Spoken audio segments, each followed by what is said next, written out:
প্রাতঃকালীন করুণাময় group আয়োজিত সৎসঙ্গে উপস্থিত প্রিয় পরমের পবিত্র পাঞ্জাধারী কর্মীবৃন্দ, ইষ্টপান দাদারা, ভক্তিমতী মায়েরা, ছোট ছোট ভাই ও বোনেরা, প্রত্যেককে দক্ষিণ দুর্গাপুর সৎসঙ্গ শ্রীমন্দিরের পক্ষ থেকে আনন্দিত জয়গুরু প্রীতি শুভেচ্ছা ও স্নেহ ভালোবাসা জানাই।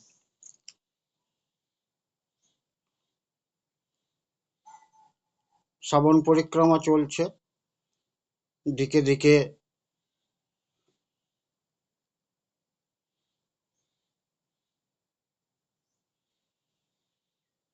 জগজ্জননী শ্রী শ্রী বড়মার কে নিয়ে তার লীলা কীর্তন, গুণকীর্তন, তাকে স্মরণে মননে রাখার একটা যে চেষ্টা বা প্রয়াস এই শুভ আবির্ভাব মাসে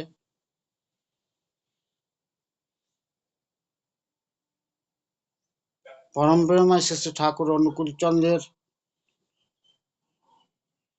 লীলা সঙ্গিনী, যিনি তার সহধর্মিনী, তার জীবনে নেই কোনো সুখ, নেই কোনো আরাম, নেই কোনো বিলাসবহুল। দুঃখের অগ্নি তপস্যায়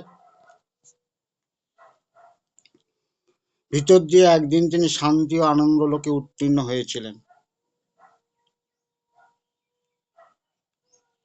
আর মানুষ তার সান্নিধ্যে শান্তি পায়, স্বস্তি পায়, আনন্দ পায়। আর সহধর্মিনীর মধ্যেই থাকে পরম পুরুষের প্রতিচ্ছবি। বিরাট বনস্পতির নিচেই যেমন প্রলম্বিত থাকে তার ছায়া, অস্পষ্ট অবগুণ্ঠন ঢাকা বধূমূর্তির মতো, কিন্তু সে বনস্পতিরই ছায়া।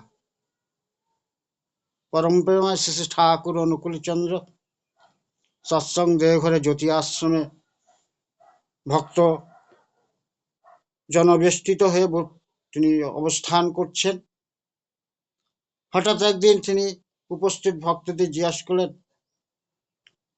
আমার বড় বউকে আপনাদের কিরকম মনে হয়? কেউ কেউ বলেন তিনি স্নেহময়ী, কেউ বা বলেন তিনি দয়াময়ী, কেউ বা বলেন তিনি অত্যন্ত রাশভারী গম্ভীর, আবার কেউ বলেন শাসন কর্তৃত্বে ঘেরা কঠিন ও কোমল এক ব্যক্তিত্ব।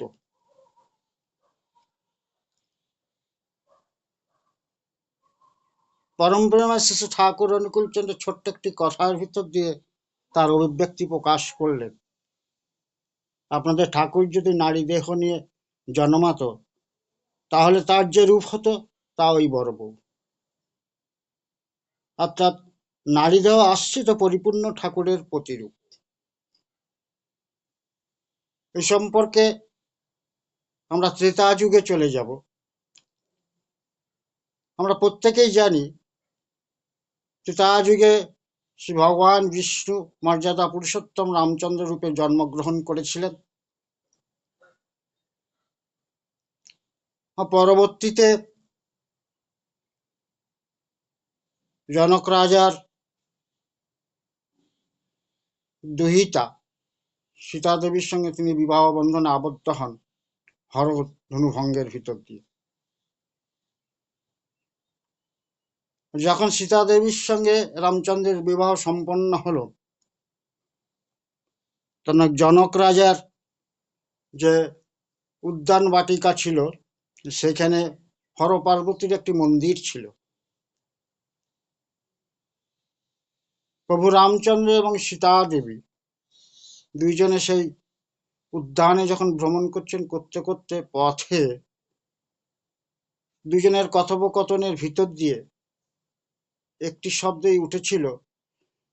প্রভু রামচন্দ্র সীতা দেবীকে বলেছিলেন, তুমি আমার জীবন সঙ্গী নয়, তুমি আমার জীবন দর্শিনী, প্রিয় দর্শিনী।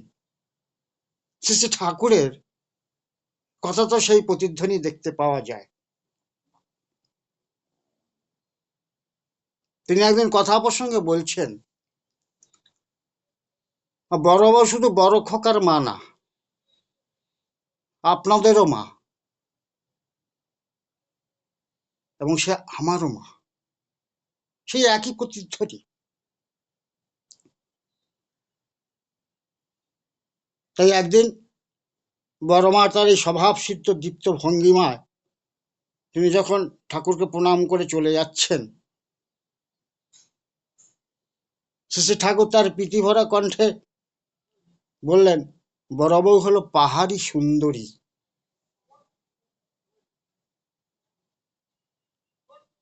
অর্থাৎ এই ছোট্ট কথার ভিতর দিয়ে শ্রী ঠাকুর বড়মার তার চারিত্রিক স্বরূপটা তিনি তুলে ধরলেন সূত্র আকারে। অর্থাৎ পাহাড়ি কন্যাদের মতোই স্বাস্থ্য সমুজ্জ্বল সুঠাম অঙ্গের অধিকারিণী, প্রকৃতি প্রদত্ত কাঁচা সোনার রং, নিপুণ শিল্পীর গড়া নিখুঁত একখানি সুন্দর প্রতিমা। মৌলিক সৌন্দর্য লাবণ্য সমৃদ্ধ দেহ কোনো কৃত্রিম প্রসাধন বা পারিপাট্যের প্রয়োজন হয় না। আমরা পরম পূজ্যপাদ শ্রী শ্রী বড়দাকে দেখেছি, তাকে দেখে প্রচন্ড কঠিন রাজভারী বলে মনে হয়। এই গুণটি তিনি পেয়েছিলেন তার মাতৃদেবী শ্রী শ্রী বড়মার কাছ থেকে। কেন, জগৎজননী শ্রী শ্রী বড়মা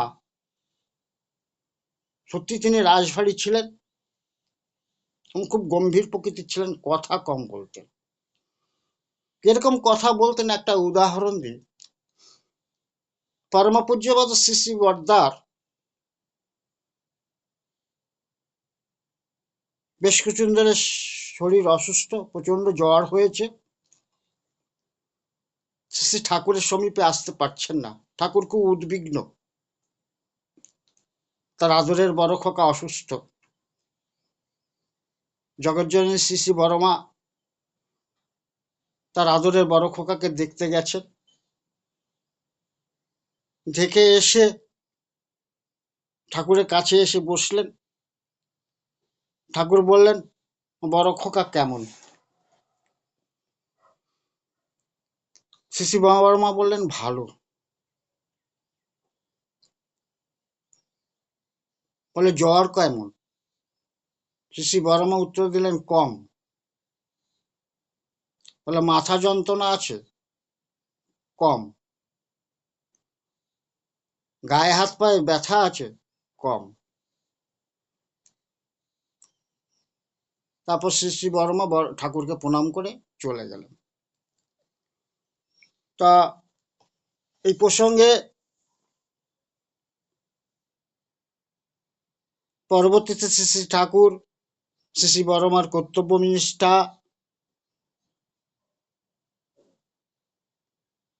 সাংসারিক অভিজ্ঞতা, দয়া মায়া দৃঢ়তা, সর্বাবস্থায় ধীর স্থির থাকেন ইত্যাদি নানা গুণ নিয়ে প্রশংসা করছেন। তখন সেখানে উপস্থিত ছিলেন চক্রপাণীদা। চক্রপাণীদা বললেন, ঠাকুর আরেকটি গুণের কথা বলা হলো না। ঠাকুর বললেন, কিরকম কিরকম? তখন চক্রপাণীদা বলছেন, এত স্বল্প ভাষিনী দেখা যায় না। আজকে আপনার সব প্রশ্নের উত্তর একটা ভালো তিনটে কম দিয়ে তিনি উত্তরের সমস্যার সমাধান করলেন। শ্রী ঠাকুর তখন হাসতে হাসতে বললেন, তাও যা বলেছিস, বড় বউ প্রয়োজনের অতিরিক্ত একটা কথাও কিন্তু বলে না, এটাও তার চরিত্রগত বৈশিষ্ট্য।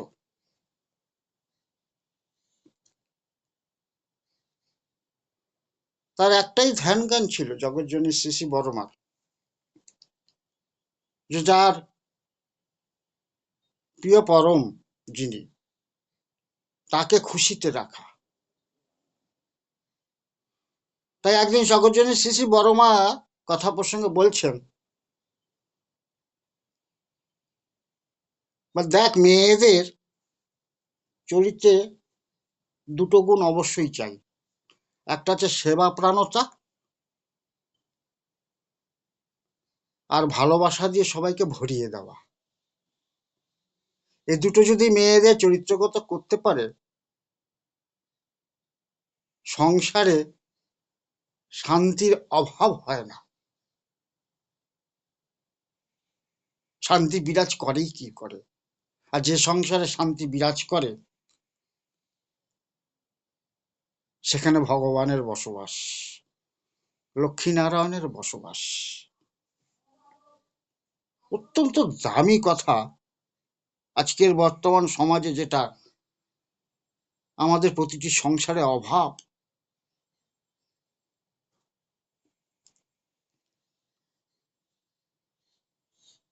একবার শ্রী ঠাকুরের মধ্যম ভ্রাতা প্রভাষচন্দ্র চক্রবর্তী, তিনি সৎসঙ্গের মুখ্য প্রশাসক ছিলেন। শ্রী ঠাকুরের পরম ভক্ত আদিনাথ মুখোপাধ্যায়, তিনি একটা সময় ওকালতি করতেন। পরবর্তীকালে ঠাকুরের সমীপে এসে অবস্থান করেন, সেখানে থাকেন। তাই প্রভাসদার অনুরোধ ক্রমে আদিনাথদা জমি সংক্রান্ত কিছু ব্যাপার নিয়ে তিনি কিছু কাজকর্ম করেছিলেন। পরবর্তীতে কালে সেই কাজে তিনি সাফল্য লাভ করেন না, এর জন্য সৎসঙ্গের প্রভূত ক্ষতি হয়েছিল। তাই একদিন জগৎজনের শ্রী শ্রী বর্মা শ্রী শ্রী ঠাকুর বসে আছেন। আদিনাথদা এসে শ্রী শ্রী ঠাকুরকে প্রণাম করলেন। তা কথা প্রসঙ্গে সেই কথা উঠল। তখন আদিনাথদা বলছেন, শ্রী শ্রী ঠাকুরের মধ্যম ভ্রাতা পুজোর পরম পূজনীয় প্রভাসদা আমাকে আদেশ করেছেন, আমি সেই কাজ করেছি। প্রভাসদা বলাও যা, ঠাকুরও বলা তাই। জগৎজনী শ্রী শ্রী বর্মা সঙ্গে সঙ্গে গর্জে উঠলেন, বলে, তুই কি বললি? তুই তো ঠাকুরের সাথে তার পরিবারের সবাইকে এক করে দিলি।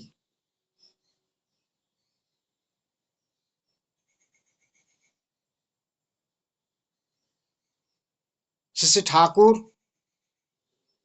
সঙ্গে আজকে আমি 50 বছরের ঊর্ধ্বে ঘর সংসার করছি, তার বুড়ো আঙ্গুলের নোকের যোগ্যতা অর্জন করতে পারি নাই। আর ঠাকুরের বউ, ঠাকুরের ছেলে মেয়ে, ঠাকুরের ভাই, আত্মীয় পরিজনের সঙ্গে ঠাকুরকে এক করে দিলি। তুই এমনই পরমহংস হয়ে গেলি। শ্রী শ্রী বর্মা গজগজ করতে করতে তার ঘরের দিকে চলে গেলেন। ঠাকুর নিশ্চুপভাবে সেটা দেখলেন। এই যে তার ভিতরে একটা অসৎ নিরোধী গুণ, এটা কিন্তু ছিল।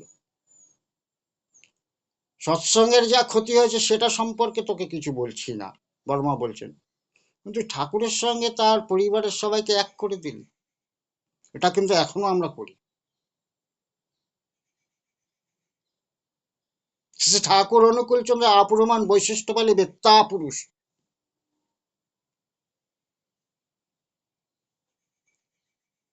তার কোনো শরিক নাই, যেটা পরম পূজ্যপাদ শ্রী শ্রী বর্দা একদিন বলছিলেন।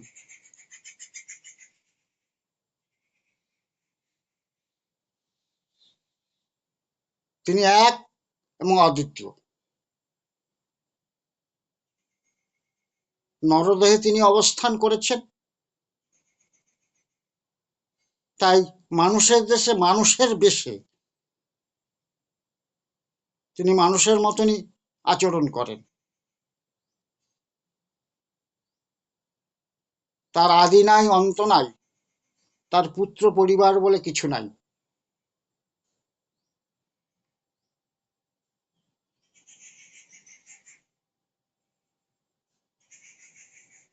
আজকের আমরা শ্রী শ্রী ঠাকুরকে আমরা নারায়ণ বলি, নারায়ণ জ্ঞানে আমরা পূজা করি, শ্রী শ্রী বড়মাকে লক্ষ্মী জ্ঞানে পূজা করি। এর কারণটা কি জানেন?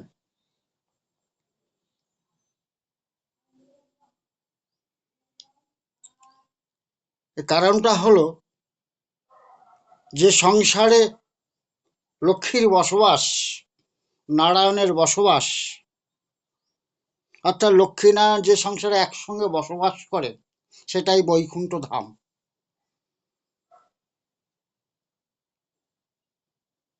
আর সেই বৈকুণ্ঠ ধাম দূরের কোনো স্বর্গ নয়, আমাদের এই পর্ণকুঠির, আমাদের এই গৃহ অঙ্গন। লক্ষ্মী মানে শুধু ধনসম্পদ, বিষব বৈভব নয়। লক্ষ্মী মানে হলো শ্রী, শোভা, শান্তি, পবিত্রতা। তাহলে যিনি সকাল থেকে রাত পর্যন্ত এই সংসারটাকে ধরে রাখেন, সন্তান সন্ততি পরিবার নিয়ে প্রত্যেকের মঙ্গল কামনা করেন, যার হাতের মঙ্গল দীপটি ঘরের প্রতিটি কোণে কোণে জ্বালিয়ে রাখেন, তিনি তো সাক্ষাৎ লক্ষ্মী। যার মধুর হাসিতে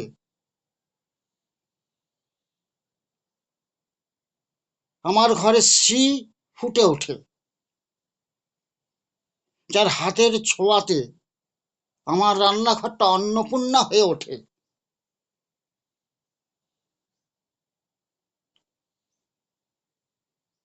সেখানেই জগজ্জননী শ্রী শ্রী বড়মা সেই সংসারেই বিরাজ করেন। তাই সেই সংসারের অভাব ওই দরজা থেকে দূরে পালিয়ে যায়, অভাব তাকে ছুতে পারে না। শ্রী শ্রী ঠাকুরকে আমরা নারায়ণ গানে পূজা করি, অর্থাৎ আমার শ্রী শ্রী ঠাকুর আমার সংসারে আছেন মানে আমার সংসারটাকে তিনি ধরে রেখেছেন।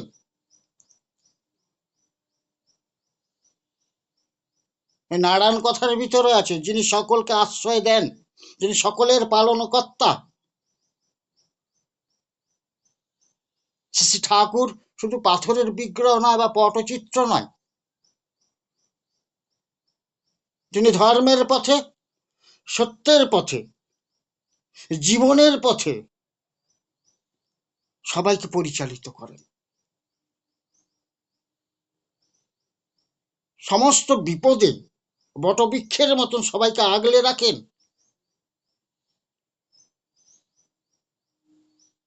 যার আদর্শে অনুপ্রাণিত হয়ে সংসার সঠিক পথে চলে, জীবন বর্ধনের পথে চলে, তিনিই তো আমাদের নারায়ণ। যার কর্তব্যনিষ্ঠা, ত্যাগ তিতিক্ষা, তার শান্ত উপস্থিতি আমাদের ঘরের ভিত্তি। তাই লক্ষ্মী ছাড়া নারায়ণ অপূর্ণ, আর নারায়ণ ছাড়া লক্ষ্মী কিন্তু চঞ্চলা। এটাই কিন্তু বাঙালির সংস্কৃতি। আজকে আমরা এই সংস্কৃতিটাকে ভেঙে চুরমার করে দিচ্ছি, তাই আমাদের সংসারে শান্তি নাই, পবিত্রতা নাই, ঈশ্বর নাই। একটা দৈন্য দশা আমাদেরকে গ্রাস করেছে, সেই কলি যেন আমাদেরকে গ্রাস করে নিতে চাইছে।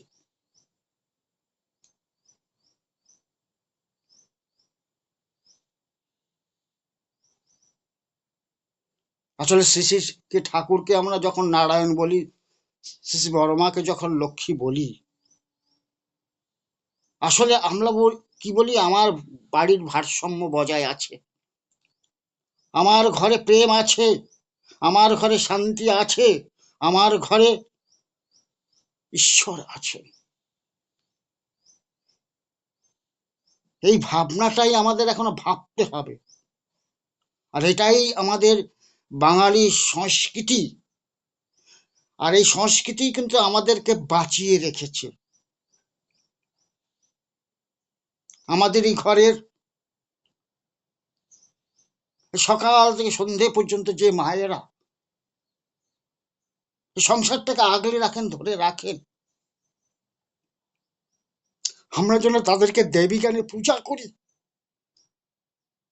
আমার সংসারে যিনি পিতা, যিনি গুরুজন আছেন, তাদের যেন শ্রদ্ধা ভক্তি করি নারায়ণ গানে। এটাই কিন্তু বাস্তব প্রুফ, এটাই সংসারের আসল ছবি। তাই শ্রী ঠাকুর বলছেন, মাতৃভক্তি অটুট যত সেই ছেলে হয় কৃতি তত, পিতায় শ্রদ্ধা মায়ের টান সেই ছেলে হয় সাম্য প্রাণ।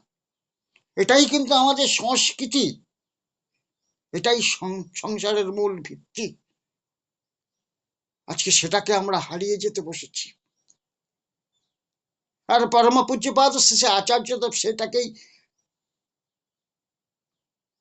বাঁচিয়ে রাখতে চাইছেন তার চলন বলনে ভিতর দিয়ে আমাদের সবাইকে অনুপ্রাণিত করছেন।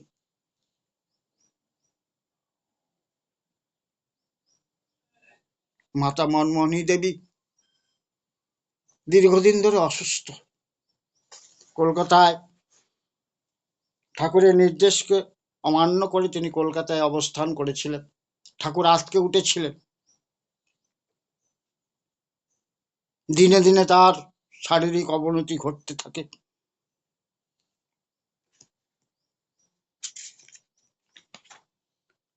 অবশেষে ঘনিয়ে আসে সেই দিন। চরম মুহূর্তে এসে হানা দেয় দাঁড়িয়ে 1344 সাল 6 চৈত্র রবিবার। আমাদের সকলের পরম পূজনীয় পুরুষোত্তম জননী মাতা মনমোহনী দেবী অমৃতধামে গমন করলে। সকল চেষ্টা ব্যর্থ করে তিনি চলে গেলেন মহাপ্রস্থানের পথে। দেহটা স্থির হয়ে যায়, সকল যন্ত্রণার পরিনির্বাণ ঘটে, শান্তি নেমে এসে সর্ব অবয়বে আত্মা প্রস্থান করে সচ্চিদানন্দ ধামে।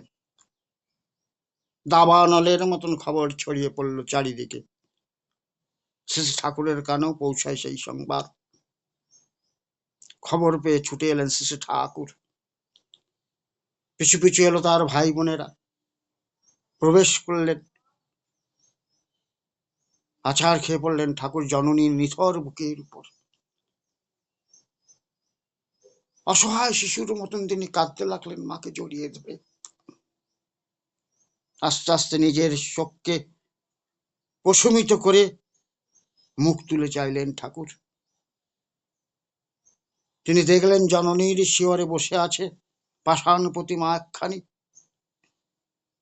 প্রস্তর শুভ্র হাতে দুইখানি তখন মাতৃঅঙ্কে স্থাপিত, রক্তলেশহীন ধবধবে সাদা মুখখানি অবগুণ্ঠনের অন্তরালে অর্ধ আবৃত। দেহটি নড়েও না চড়েও না, চোখে পলক পড়ে না, নিথর নিশ্চল একখানা শ্বেত পাথরের মূর্তি যেন।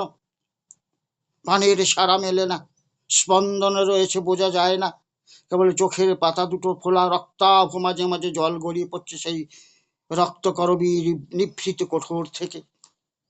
নিশ্চল হয়ে বসে আছেন জননীর দিকে অপলক নয়নে।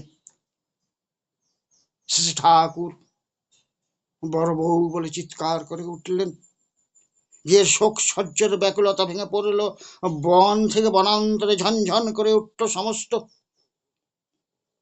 প্রতিধ্বনিত হলো সেই গরু গম্ভীর কণ্ঠস্বর, উৎকীর্ণ হয়ে উঠল সবাই।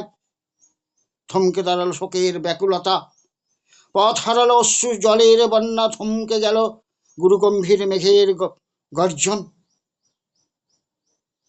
ঠাকুর বড় চললেন, বড় বউ আমাদের মা চলে গেছেন। আশ্রমবাসী মাতৃভাষা মাতৃহারা হলো, আশ্রয়চ্যুত হলো তারা। তুমি তাদের মা হও, আজ থেকে আশ্রয় হয়ে দাঁড়াও তাদের। তোমার স্নেহের কোলে বিশ্রাম লবুক আজ থেকে সকলে। আজ আর তুমি বধূ নও, আজ তুমি মা, সকলের জননী। আজ থেকে তুমি সকলের জননী, বিশ্ব জননী, জগৎ জননী। শ্রী ঠাকুর বড় মার উদ্দেশ্যে গীতাঞ্জলি পুটে প্রণাম করলেন। আর ঘুমটা সরে গেল বড় বৌমার। সিঁদুর শোভিত অর্ধচন্দ্রাকৃত ললাটখানি বেরিয়ে এলো মেঘের আড়াল থেকে, আত্মপ্রকাশ করলো চন্দ্র শোভিত নির্মল আকাশ। ছড়িয়ে পড়ল আলোর দাক্ষিণ্য পৃথিবীর মলির বুকে। আধার কেটে গেল, জ্যোতির উদয় হলো, মৃত্যুর পরে হলো জীবনের অভ্যুত্থান। ওম শান্তি, ওম শান্তি, ওম শান্তি।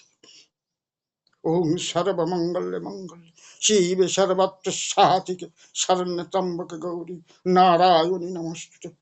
ওম শান্তি, ওম শান্তি, ওম শান্তি। আজকের তার দিব্য জীবনের লীলার ক্ষুদ্র অংশ এখানেই পরিসমাপ্তি করলাম। আসুন আমরা প্রত্যেকে তার জীবন দর্শনের বাস্তব রূপায়ণ করি। তিনি যে পথ আমাদের দেখিয়ে গেছেন আমাদের জীবন বর্ধনার পথে, সেটি সহায় হয়ে ঘটুক। পরম পিতা রাতুল রাঙাচরণে এই প্রার্থনা জানাই। আমরা সবাই ভালো থাকি, আনন্দে থাকি। জয় গুরু।